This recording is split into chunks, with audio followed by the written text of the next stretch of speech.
You know, when we think of huge royal events, and this is the thing that always excites me, you know, particularly if you work in this side of the camera and, you know, you get told months in advance, this is what's happening, this is where you need to be, this is where we'll be positioned. And you think, wow, you have a unique window on the world.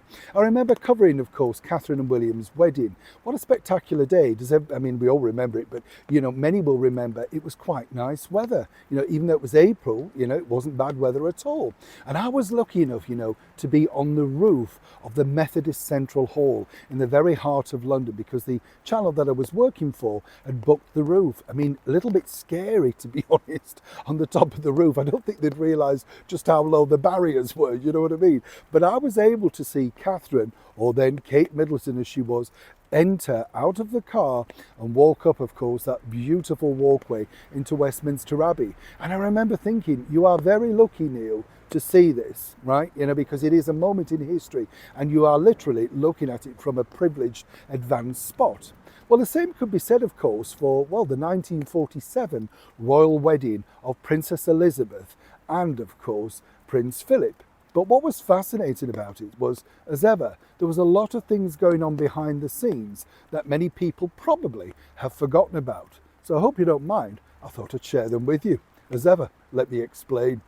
Morning, chums. Lovely to see you. Thank you so much for your time. You know what I mean, though, don't you? When you are in that privileged position, it can be. I remember being just by Lambeth Bridge a couple of years back now, and I think it was when just after the aftermath of the late Queen's funeral, and Charles and William came down to meet a lot of the crowds who had been, you know, waiting and all that sort of stuff. And it was just incredible to see the royal car come up so close.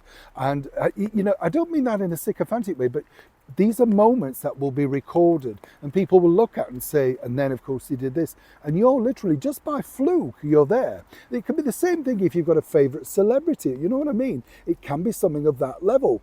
Now cast your mind back, yes I know we're all young, but cast your mind back of course to 1947. We've just come out of the Second World War. Queen Elizabeth is getting married and lots of people are sending in their ration books to make sure that she has enough things like to be able to do the dress, which was put together, of course, as we know, by the brilliant designer Norman Hartnell. And I told you before that they had to send all of this cloth back because, you know, they had enough, but it was just a generous thing that people wanted to do. Princess Elizabeth was well loved, a good start, of course, to what was the future of her life. And she was marrying her beau, her all-time love, of course, Philip. And what was interesting about this was, you know, everybody thinks, oh, all of these things just fall together in one. As you know, the BBC were going to be broadcasting, and the bottom line was it wasn't a particularly beautiful day. So television wasn't the big thing then, so they didn't have to worry about that. But there were other situations going on. You see, all of the people that were coming to stay, dignitaries, kings, queens, princesses from around the world that were going to be in Westminster Abbey to see this, the bottom line really was, where did they all have to stay? Well, they decided that the best place to stay was none other than the Savoy Hotel. And the reason for this was that the Savoy Hotel was a particular favourite of the monarchy. King George himself liked to go there because of its discretion and all that sort of stuff. However, they'd almost fallen foul. Oh yes. I don't know if you know this, but the Savoy Hotel has a private entrance with a private lift just round the back in Savoy Place. And this is where all the celebrities go if they want to, you know, bypass the fans, right? They don't want to meet the fans. Interesting to note though, when Mae West stayed there in the 40s, they suggested, would she like to use a private lift? And she said, hell no, these people have paid to see me, they're going to see me. And she sauntered down the main entrance of the Savoy. The Savoy, though, fell foul because the bottom line was somebody, a paparazzi, even at that point, remember, had discreetly taken a picture of Princess Elizabeth arriving to the side door for a function. This was a big no-no way back in the 40s, and the Savoy were severely reprimanded.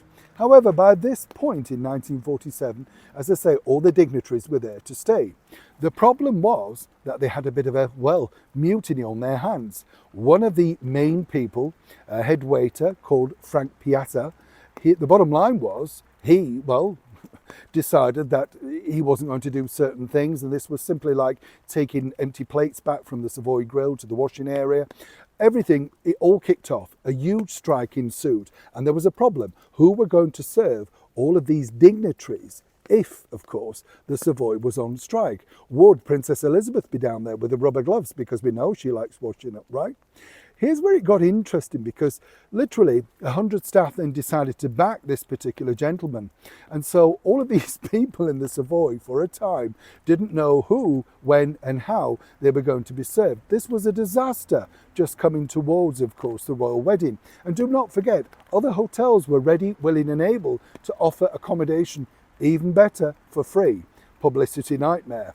So much so that in the end, the Prime Minister of the time, Clement Attlee, had to step in and basically resolve the issue. Yes, it got that bad. And consequently, finally, well, how can we put this nicely? He was moved to another position and eventually gone, right?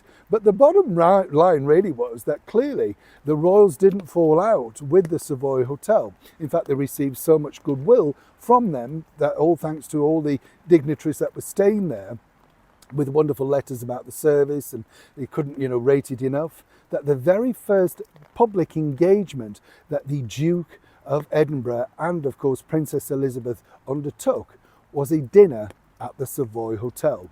And this was truly what cemented their royal association moving forward for decades to come.